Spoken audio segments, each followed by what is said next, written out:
नमस्कार। आप सभी का बुक चर्चा चैनल में स्वागत है। इस चैनल में हम पुस्तकों की चर्चा करते हैं।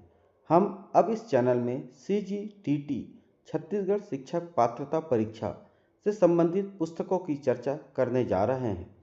सर्वप्रथम, जैसा कि आप सभी को पता है कि प्राथमिक व उच्च प्राथमिक में शिक्षक के पद पर नियुक्ति हेतु CGTT को उत्तीर्ण करना अनिवार्य है।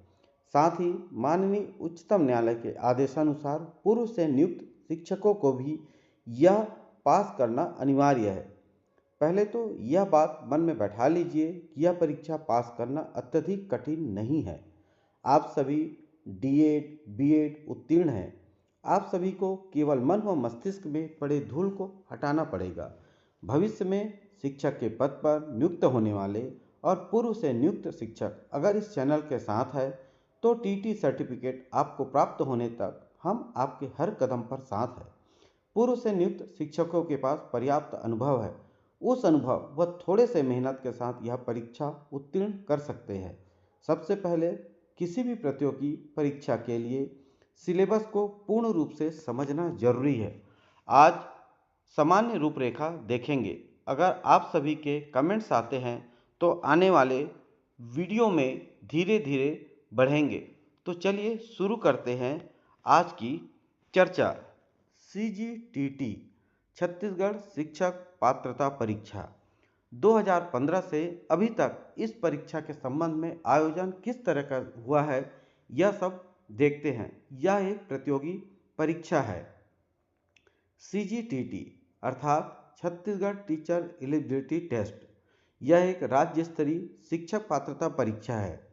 आयोजन इसकी जो संस्था करती है वो CG व्यापम है और इसके लिए जो पाठ्यक्रम का निर्माण करती है वो SCRT के द्वारा निर्मित किए जाते हैं। यह शिक्षक बनने के लिए एक अनिवार्य परीक्षा है। इसका उद्देश्य क्या होता है? CGTT Chhattisgarh teacher eligibility test आयोजन क्यों होता है? इनका मुख्य उद्देश्य यह है कि योग्य शिक्षकों की पहचान हो सके, शिक्षण गुणवत्ता में सुधार, प्राथमिक एवं उच्च प्राथमिक शिक्षकों की पात्रता का निर्धारण किया जा सके, पारदर्शी चयन प्रक्रिया को बढ़ावा दिया जा सके। परीक्षा का स्वरूप कैसा होता है? यह एक पात्रता परीक्षा है। ये भर्ती परीक्षा नहीं है। इसमें 2 पेपर आयोजित किए जाते हैं और यह प्रथम पाली और द्वितीय पाली के रूप में आयोजित होता है। इसमें वस्तुनिष्ठ प्रश्न होते हैं। इसमें कोई नेगेटिव मार्किंग नहीं होते हैं। कुल 150 मिनट का समय दिया जाता है और 150 प्रश्न होते हैं। प्रश्न पत्र का स्वरूप जो है, प्रथम पाली में कक्षा 1 से 5 के शिक्षकों के लिए, प्राथमिक शिक्षकों के लिए परीक्षा का आयोजन किया जाता है और इसी का जो दूसरा पेपर होता है वो कक्षा 6 से लेकर 8 तक के लिए उच्च प्राथमिक शिक्षकों के लिए द्वितीय पाली में आयोजन होता है। पाठ्यक्रम का इसका विवरण जो है, 30 अंकों का पेपर कुल 5 होते हैं। इस तरह 150 प्रश्न होंगे इसमें। पहला पेपर में बाल विकास एवं शिक्षा शास्त्र, दूसरा भाषा हिंदी, भाषा अंग्रेजी, गणित, EVS, विज्ञान, सामाजिक अध्ययन, इस तरीके से उनके अलग अलग पेपर होते हैं। इनका आयोजन अगर हम 2015 से 2019 के बीच में देखते हैं तो नियमित रूप से परीक्षाओं का आयोजन होता था और इनका पेपर जो है CTET के मॉडल पर आधारित होता था और ये जो प्रमाण पत्र मिलता है इनकी वैधता जो है केवल 7 वर्षों के लिए होती थी और ये शिक्षक भर्ती में CGTT अनिवार्य था। 2020 से 22 ये एक परिवर्तन का समय था।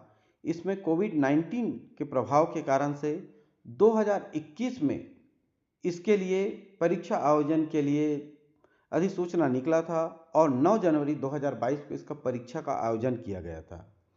ऑनलाइन आवेदन प्रणाली को सशक्त बनाने का प्रयास किया गया था। परीक्षा में बहुत सारे बदलाव करते हुए पारदर्शिता लाने के लिए यह बदलाव किया गया था। 2023 से 25 के बीच में अगर देखें तो 2023 में आयोजन हुआ था जिसमें अपडेटेड सिलेबस था। प्रमाण पत्र की वैधता जो है आजीवन हो गया था और 2025 में जो अधिसूचना निकली है उसकी परीक्षा का आयोजन जो है 1 फरवरी 2026 को किया जा रहा है और इस तरह से अब शिक्षक भर्ती में निरंतरता आ गई है। माननीय सुप्रीम कोर्ट के आदेशानुसार 2 वर्ष के अंतर्गत जो पूर्व से शिक्षक कार्यरत हैं उनके लिए इस परीक्षा को उत्तीर्ण करना है। तो आने वाले समय में विभाग जो है किसी तरीके से इस परीक्षा का आयोजन निरंतर रूप से करने का प्रयास जरूर किया जाएगा। प्रमाण पत्र की वैधता पहले जो केवल 7 वर्ष थी, अब यह लाइफ टाइम वैलिडिटी हो गई। मतलब इस प्रमाण पत्र को आजीवन मान्य किया जाएगा, बार बार परीक्षा देने की आवश्यकता नहीं होगी। इस परीक्षा का जो आयोजन होता है उसमें जो न्यूनतम अंक या उससे अधिक अंक जो प्राप्त कर लेते हैं, उत्तीर्ण होते हैं, उनको मार्कशीट के अलावा एक टीटी सर्टिफिकेट भी प्रदान किया जाता है और जो उत्तीर्ण नहीं होते हैं उनको सिर्फ मार्कशीट ही प्रदान किया जाता है। यह सीजीटीटी का जो महत्व है, शिक्षक बनने की अनिवार्य योग्यता है, सरकारी व निजी दोनों विद्यालयों में मान्य है। शिक्षा की गुणवत्ता सुनिश्चित होता है और साथ ही साथ इसमें दीर्घकालीन जो अभ्यर्थी है उनके लाभ को भी इसमें मान्य के रूप में बच्चों को भी आने वाले समय में जरूर लाभ होता है। सीजीटीटी अगर कहा जाए तो यह शिक्षक चयन प्रणाली की एक रीढ़ है और निरंतरता इसमें सुधार हो रहा है। अभी जो है 7 वर्ष की जगह आजीवन वैधता करने से अभ्यर्थियों को भी राहत पहुंचा है और छत्तीसगढ़ की शिक्षा व्यवस्था को भी मजबूती प्रदान मिला है। इस तरीके से हम आने वाले वीडियो में इससे संबंधित पूरे के पूरे पाठ्यक्रम को भी देखेंगे। आप सभी को अगर यह जो हमारी वीडियो है अगर आपको पसंद आया हो तो आप इसको सब्सक्राइब करिए, अपने परिचितों को शेयर करिए और किसी भी प्रकार की आपके मन में विचार हो तो कमेंट्स में ज़रूर लिखिए जिससे हम इसमें और आगे बढ़ सकें। धन्यवाद।